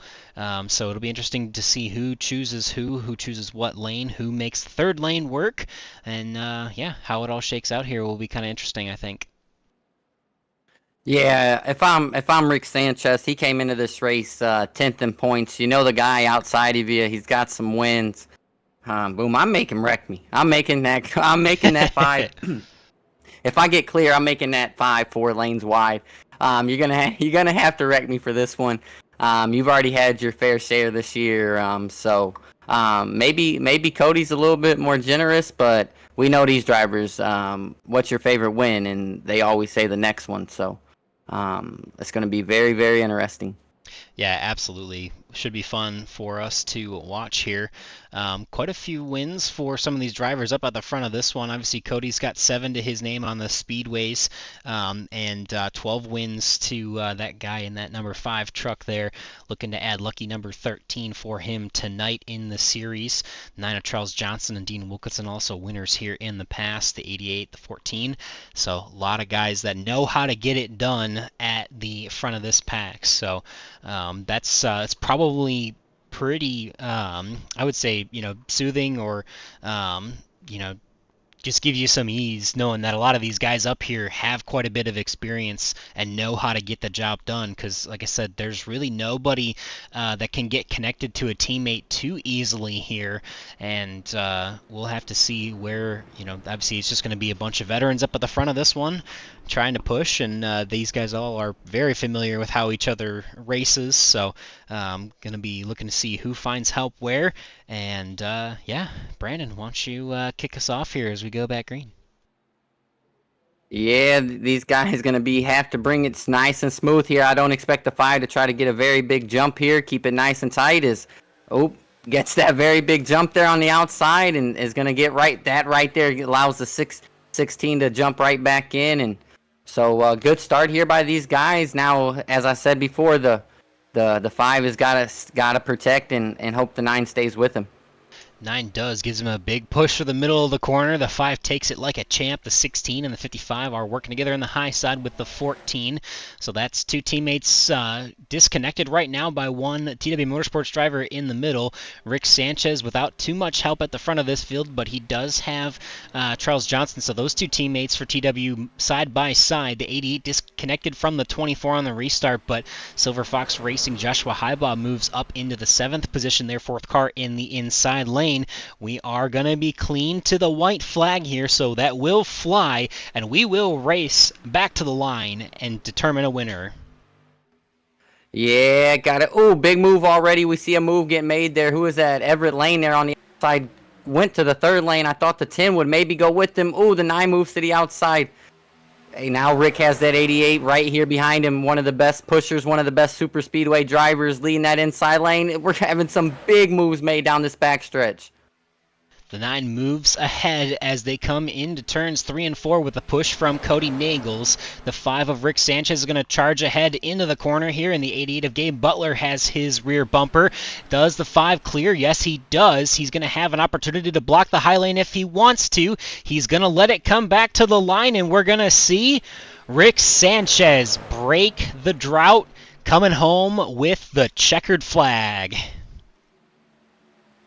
One heck of a finish by those guys. It got a little crazy. It looked like they're to the back, but to race that hard and not tear any of these race cars or race trucks up before the checkered flag, I should say.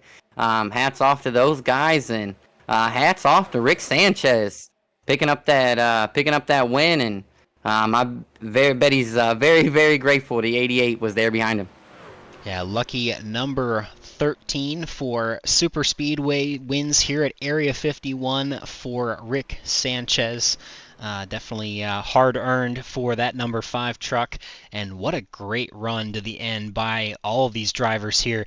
Nobody really had a chance to get too connected, but obviously Gabe Butler and Rick Sanchez get the job done.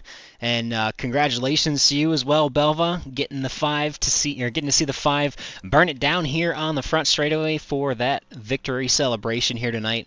We're going to run through, as always, these race results for you before we get into our interviews. So you'll see that graphic pop up now. Rick Sanchez, winner here in that number 5 Chevrolet. Charles Johnson comes home in the second position there in that number 9 Chevrolet. Another Chevrolet at the front, a bunch of Chevrolets here. Gabe Butler in the third position. We'll talk to him in just a moment. Cody Nagels has a really great run for him tonight. Good recovery after the internet connection issues, and gets back up into a solid night for him. Joshua Highball made a really good charge there on the green-white checker to come home in the top 5, and Dean Wilkinson giving really good pushes there up at the front. Vicente Guerrero as well. A lot of firepower, star power up in the top 10 here for tonight. Gary Huffines is going to come home. Silver Fox Racing's 8th place for him. Kitty Engstrom from Sweden is going to be there in the 9th position, and Justin Davis coming home in 10th in the number 10. Dale Rapp going to be the 11th finisher for tonight, just ahead of Gael Brooks in the number 71. David Overstreet there has a solid night inside the top 15 for him in that number 46 for Checkered Flag Motorsports. We saw Jack Walls in the 83. Man, he was involved in quite a few incidents, so for him to come back and finish 14th, I would say not too bad of a night for him. Jim Brooks comes home in the 15th position, and man, recovery for Les Levy. I think we saw him go up and over a couple times tonight. So for him, I mean, I would say 16th ain't too bad for where he was. Everett Lane does get shuffled a little bit back there after the green-white checkered there. He's going to come home in the 17th position, and Doug Webb there in the 714 comes home in 18th. And the last page of the grid here, Eric Laurie in the 071 involved in a couple yellows tonight. Not the night that he was hoping to have, but still in the top 20 there. Hayden Davis in the number 19 will be in the final spot in the top 20. Doc Holliday, we saw him as well caught up in a few incidents, but going to come home in the 21st position. Then Bob Fitzgerald there just off of the lead, and was one of the ones I think involved in the wreck at the end of that one. So Anthony Lane in the 81 there is going to be your first car, 1 lap down. Adam Kilday just behind him, 2 laps down for Robert Amaral. Mike Allen, the new grandfather, unfortunately going to come home 5 laps down in 26 for tonight. Then we saw early retirement for Bud Steele, 13 laps down, and then Frank Ranger Jr. as well for Blind Squirrel Racing. So that will be our final finishing positions. So I think it's just about time that we bring some of these drivers up and start talking to them. So we'll be doing that in just a second. Oh, actually, we're gonna change the order up just a little bit. We're gonna grab Charles first. So we're gonna change it up because it sounds like, Charles, you got somewhere else to be after this. Yeah, about 10 minutes. I got another race to go try to win. All right, well, hopefully you get a chance to maybe try to win another race. Obviously, a great opportunity for you tonight coming home in P2, but don't take our word for it. Let us hear how it went from your perspective. Hey, I think it was a good entertainment for the broadcast. I hope the drivers put on a good show. And there at the end, I know there was some good, tight drafting going on. So, some lot of side drafting tonight. Uh, Good, clean racing. I know we had I don't know, two, maybe three cautions, but overall, I thought it was a great race, man. Yeah, you nailed it, Charles. Great race, and I ain't gonna take up too much of your time. I want to tell you, I know you got a little bit of say in it, but you would have got it tonight. I think you brought the best looking truck, man. Should have given you your Hey, bonus point. yeah, I appreciate that, man. As my wife would say, I spent hard on that paint. Yeah, Hey, look, so real quick, guys, yeah, I just want to say congratulations to Rick on his win. Awesome job tonight. And I'm not sure who finished third, but was it Gabe finished third? yeah, Gabe. Congratulations to Gabe. And appreciate all you do. Appreciate the audience coming out and watching. And thanks to all the drivers at Area 51 for putting on a good show tonight, man. That's what we need, some good, clean racing every week. Good, hard, clean racing. That's what we want to see in Area 51. So good job to everybody. Yeah, we appreciate it, Charles. Definitely a little bit of an abbreviated interview for you. Obviously, good luck in your next race, and congratulations for coming home second here. Obviously, you went through all of them, but if there's anything else you want to shout out, you're more than welcome to. No, I'm good, man. I All appreciate right. you guys. Yeah. See you Sunday. Yep. See you Sunday, Charles. Hope to talk to you again soon. Yeah. All right. So Charles Johnson's going to get out of here, get into another car, and do some racing on the iRacing server elsewhere. Have some fun with that. But we'll throw it back to our third place finisher, which will be the 88 of Gabe Butler there in that Guinness Chevrolet. Third place tonight. Definitely, yeah. We'll just let you have it. You know how to do these interviews. Take us through what it took to get there tonight. I just try to stay up front and have good pit stops, the usual stuff, and maintain track position here at Daytona. It's really important. And try and stay clean. Had a clean truck all night. Um, working with Eric, Doug, and Everett, we did fairly well overall. I mean, it's a pretty decent points night, so we'll take it. Yeah, good run for you tonight, Gabe. But I'm gonna get rid of the pen and paper, and is it not enough Guinness? Why have we not seen that 88 park it yet? It's so uncommon not to take you so long to get one. But what's it gonna take to beat these guys? We got a really strong field this year. Ain't the playoffs yet, brother. Oh man, that's the best response right there. That's when it matters. Is that a mic drop?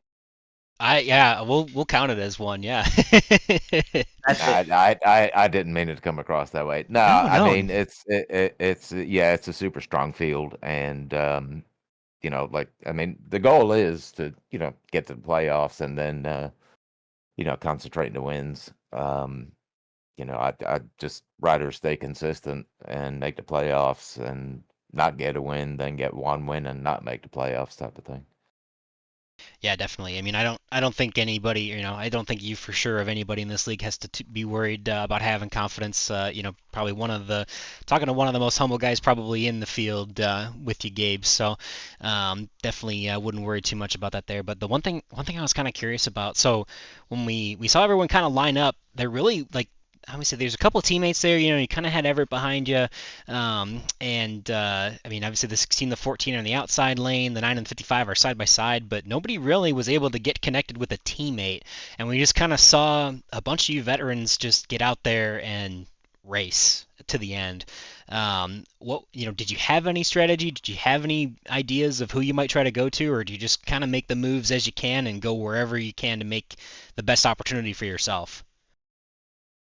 Yeah, you don't have too much of a choice when you're on the bottom. At least if you're on the outside, you have options, but on the bottom, you really don't. But I mean, we had a good train there going on the bottom. I think Charles mistimed his restart a little bit, but he gathered it back up, and we were able to get a good train going on the bottom there.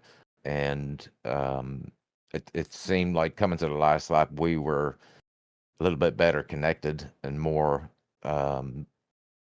in line than the top was, and we were able to push on forward. So I mean, whoever's in front of you, you got to just push the hell out of them. And, if you push them out far enough, you can move, but just there wasn't enough laps to do it. So Rick was in front of me, so I just pushed the hell out of him. Then you've seen how important the third truck is, and even the fourth. Joshua stayed on me right to the end there, and Everett stayed on him. So I think that's why we were able to move that bottom lane forward and get Rick the win there. Congratulations to Rick. Yeah, that was honestly fun to watch. There really wasn't too many teams, and we kind of tried to highlight it before the restart that, hey, there's a bunch of guys with experience up here, and they're gonna have some fun. So it looks like you guys did. But yeah, well, we'll roll that red carpet out for you now, Gabe, for any thanks or shout outs you'd like to give for that third place finish tonight. Yeah, big shout out to the team, of course, Everett, Eric, and Doug that was running with us here this season. Area 51 and all the admins, a lot of work behind the scenes, guys, and we really appreciate it. All the drivers that came out tonight, everybody that was watching, of course, you guys up in the booth, you do a fantastic job there, Brandon and Boomer, and looking forward to watching this one back. Seems like it was a lot of fun. Yeah, it was definitely eventful for sure. Some good green flag pit cycles and some chaos in the middle, and honestly, a good run of the end. But congratulations to you once again, Gabe, and hope to talk to you again soon. All right, gents, have a good evening. You too, man. Thank you. Alrighty, time for a winner. Rick Sanchez comes home P1. It's been a minute since you got a win here at Area 51, but your 13th win on the Superspeedways here in Area 51. Rick's got to be a good feeling to get back into victory lane.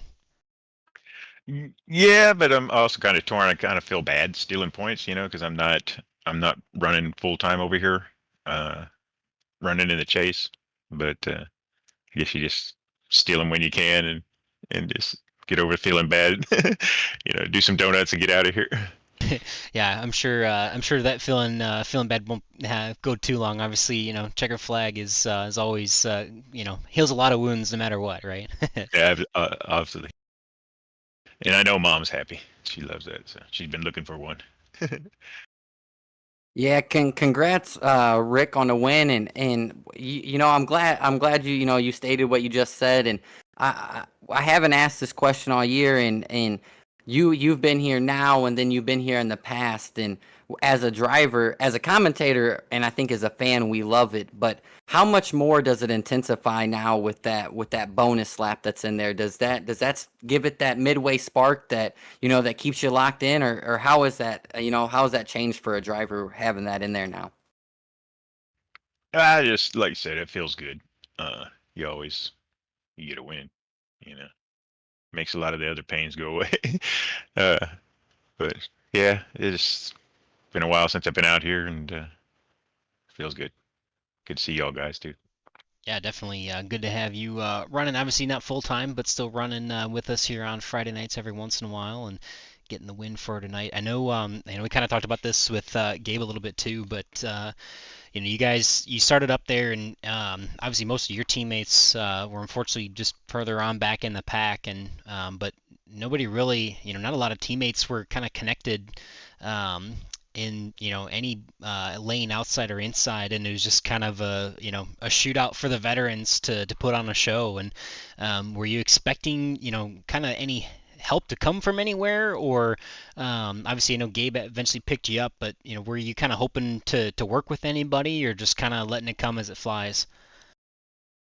I kind of come as it flies. I expect them guys that are behind me, they're gonna push. They're pros that way. They're not gonna check up just because they don't like where they're at or whatever, But I almost kind of felt like I was going to get to the bottom. That's why I went straight to the bottom. I expected them to go around me on the outside. I thought that second lane would be better. And I almost there when Charles cleared was about to tell him, hey, if you clear, take it. That's the better spot to be in.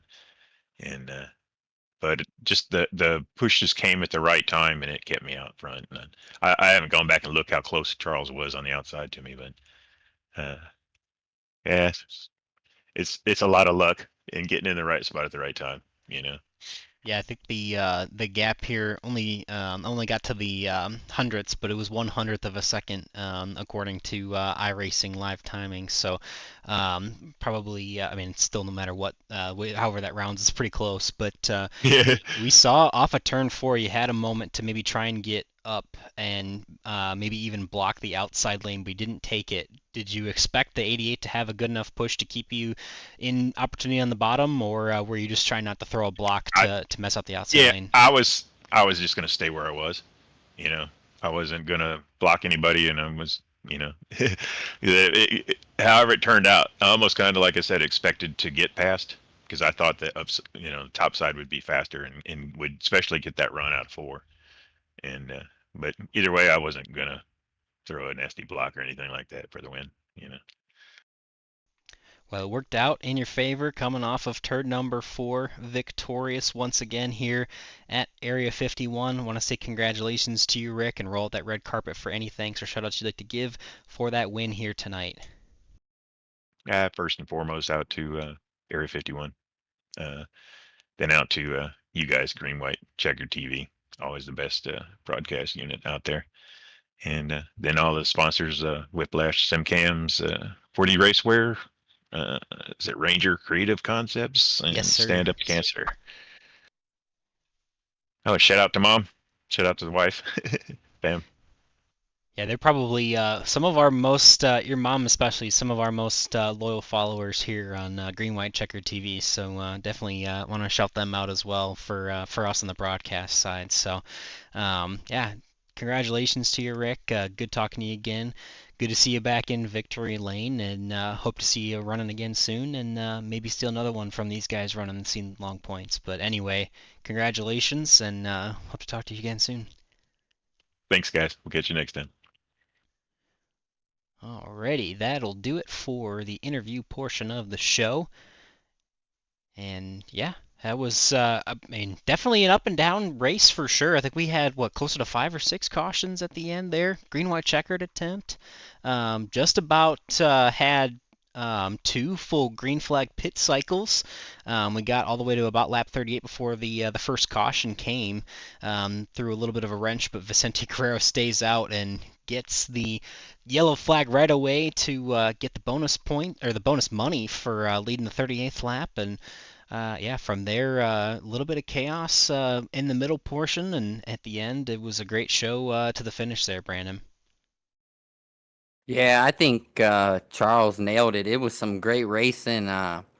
We seen Cody and those guys work their way from the back to the front, and you can make moves when you wanted. They brought it up. These trucks are controllable, and when the driver's that comfortable, they're gonna put on one heck of a show. And like Gabe said, can't give a shout out, enough and thanks to the admins behind the scene and working their butts off to bring a really, really fun truck to drive and for us to, broadcast, and it makes the whole circle just go a little bit that much smoother. So I'm excited for the rest of the season, and another new winner here. Boom. Yeah, another winner on the season. Obviously, Rick not running, like he said, for full-time points, but nonetheless, he is here, and watching him have some fun for sure. And yeah, it'll be a good opportunity to see how that finishes out for the season for the rest of those guys trying to chase a championship. But cool to see Rick kind of steal one there and get that race win for himself. So it's definitely hard earned. For sure, and a lot of fun to watch these guys do battle here. So we're going to check in on the schedule here as we get ready for our next race. So that will actually be in 2 weeks' time. So obviously next Friday will be July 4th. So we hope everybody has a safe and fun 4th of July celebration there. Try not to blow up any fireworks and any appendages from the fireworks. But hope you guys all have a good week off and a great time celebrating the holiday and the holiday weekend. We'll be back on July 11th at Atlanta Motor Speedway for the second time this season, and then Talladega the following week. And Atlanta will be actually the first time on July 11th. Then we'll go back to Talladega for the second time on the 18th of July. So week off, and then we'll be back in 2 on Fridays. And then we've got our next race in 2 days' time on Sundays. So that'll be getting ready for Daytona again here on June 29th. We'll take the same off week as we do on Fridays, so the next race after this Sunday will be 2 weeks, and that will be July 13th at Atlanta. So again, obviously, same schedule for Fridays and Sundays, just 2 days apart. So we'll be back at Daytona in almost exactly 2 days' time, just shy of 2 days' time, and looking forward to having some fun there. We'll check in on Tuesdays before we let you go as well, as they are in the middle of their 2025 Season 2. They were at Texas this past week, and they will be at Pocono on July 1st. So they're not going to take the break on that side of the week, but they will the following. So it'll be July 1st at Pocono, and then July 15th at Gateway. So they'll get a week off on the back end of the Friday and the Sunday series. So yeah, definitely, all the fun we get to have here at Area 51, Green White Checkered TV. Hope you guys, again, have a very safe holiday next week. We'll catch you in a couple weeks. And for myself, Boomer Logan, and my good friend Brandon Briggs, we'll say good night and take care, everybody.